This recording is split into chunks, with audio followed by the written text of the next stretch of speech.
ताई, महाराष्ट्र प्रदेश सचिवपदी आपली जी ही निवड झालेली आहे, या निवडीबद्दल आपण काय म्हणाल?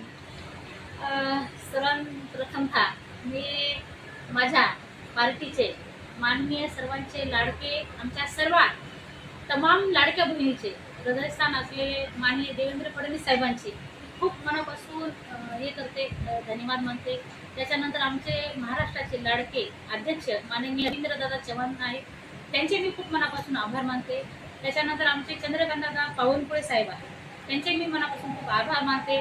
आमच्या सर्वांच्या महिलांच्या तमाम महाराष्ट्राच्या चिटाई बाग त्यांनी मनापासून आभार मानते. त्यांनी जी माझी निवड केली आणि त्यांनी जे माझं काम बघितलं आहे त्याच्यामुळे ही आज माझी निवड झालेली आहे.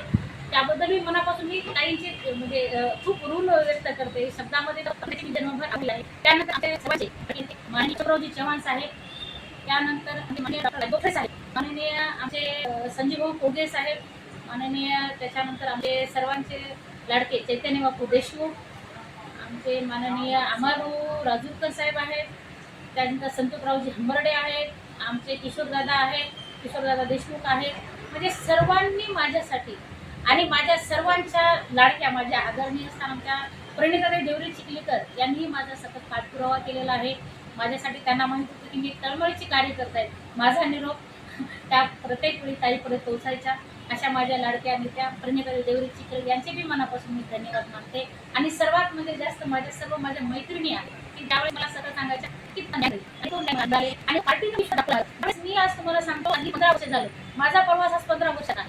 आज आम्ही एक करता मोठा आली आहे. आज युवा मोर्चाची 3 वेळेस महिला आंबेडकडा अध्यक्ष झाले. म्हणजे मी जेवढी आमच्या भाजपची पदं होती तेवढी आज मी भोगलेली आहे. त्यानंतर दुसऱ्यामध्ये माझं भारतीय जनता पार्टीने माझा विश्वास माझा त्यांनी सर्व काही सर्वांचा आशीर्वाद माझ्या पाठीमागे आणि जो आशीर्वाद तो मी कधी देणार. कारण मी धुरी आहे माझ्या पाठीसून मी कधी आणि काढणं पाहिजे. आणि प्रत्येक कधीही मुलीमधून जिल्हा परिषद असेल की कुठल्याही म्हणत नाही अर्ध्या रात्री त्या मुलासाठी आणि अशी विषय आहेत की सांगण्यासाठी आज तुम्हाला सांगतो, काही लोक पद काम व्यक्तिनिष्ठ काम करत नाही, काही मागे लावतात पण जागा सोडली आणि ठीक आहे म्हणून आज जो हा जे मला पद आज माझी जी प्रदेशात निवड झालेली आहे त्याबद्दल मी चित्राताईचे मनापासून आणि त्यांनी जे माझ्या विश्वास ठेवून जे दाखवलेला आहे तो मी कधीही तडा देऊ देणार नाही. पक्षासाठी मी अहोरात्र काम करेल, कसा माझा पक्ष वाढेल याकडे माझं सतत लक्ष राहील. ताई, संघटन वाढण्यासाठी आणि महिलांना न्याय देण्यासाठी जसं की शहरामध्ये तर आपली पकड आहे, आता जे 16 तालुके आहेत इथे आपण कसं आणि काय भूमिका राहील? कसं आहे, जो पक्षश्रेष्ठीचा आदेश आहे, आता आमच्यामध्ये कसं असते, पक्षश्रेष्ठी जिथे सांगत तिथे काम करा. जरी आमच्या महाराष्ट्राचं जरी पद असेल तरी जिथं ताई सांगतील तिथंच आम्हाला काम करावं लागतं. आता तुम्हाला मागचं सांगतो, लोकसभेच्या वेळेस आम्हाला आदेश होते, आम्हाला धाराशिव, बीड, नांदेड, लातूर, परभणी होतं. त्यामध्ये आम्ही 3 ठिकाणी काम केलेलं आहे जाऊन.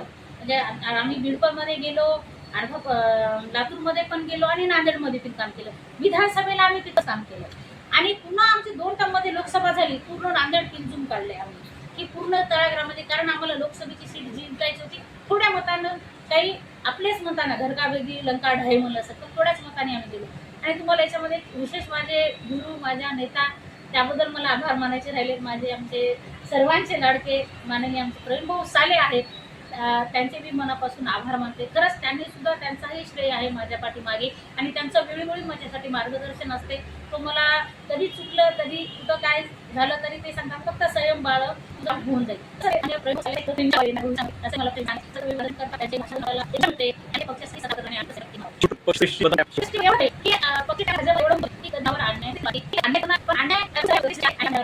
आणि